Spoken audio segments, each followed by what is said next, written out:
directrice du Centre féminin d'éducation permanente. Et donc voilà, aujourd'hui c'est notre événement grand public, on organise 1 ou 2 par an. On avait envie de travailler sur des thématiques qui nous tiennent à cœur, donc l'égalité des genres et la diversité. Je m'appelle Émilie Bréban, je suis une praticienne de la diversité et de l'inclusion. Je suis anthropologue et je donne aussi des formations à la prise de parole en public.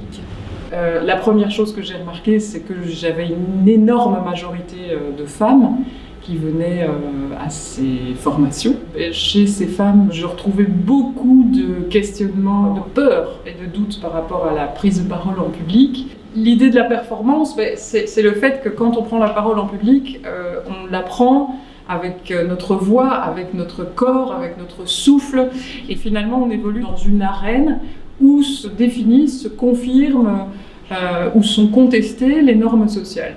Au niveau de l'enfance, dès la maternelle, on remarque que les filles demandent la parole et les garçons la prennent. C'est évidemment lié au fait qu'on va encourager certaines formes de prise de parole chez les garçons et on va beaucoup plus encourager l'écoute chez les filles.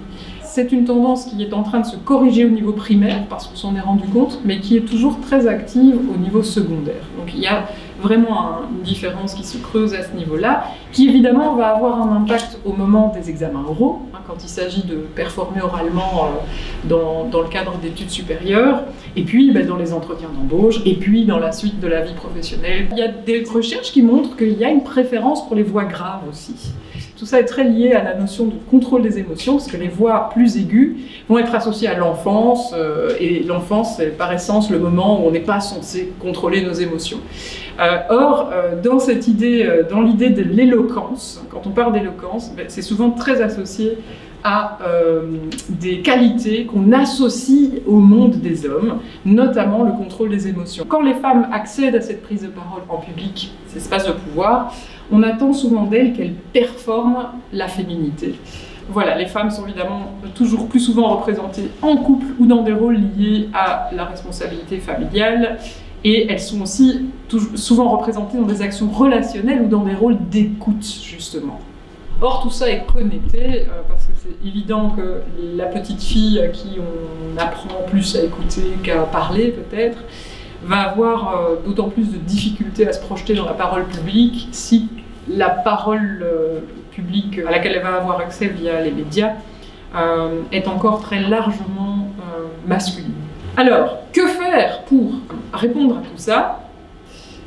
Pour moi, un des outils qu'on peut utiliser, en tout cas au sein des organisations, donc à une petite échelle ou à une moyenne échelle, c'est les outils de participation. Donc vraiment les outils d'intelligence collective de participation que vous êtes peut-être nombreux à connaître.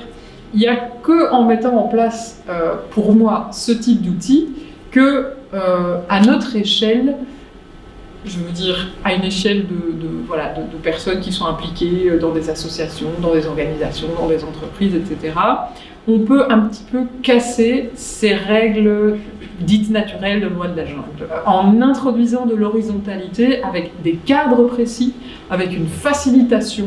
Donc on va pouvoir amener beaucoup plus de sécurité, un cadre de sécurité, en introduisant ce type d'outils.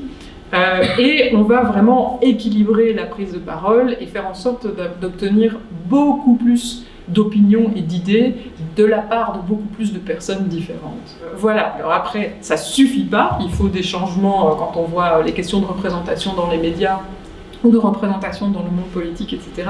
Ça demande un travail beaucoup plus structurel qui doit se faire à d'autres niveaux que nos petits niveaux d'individus.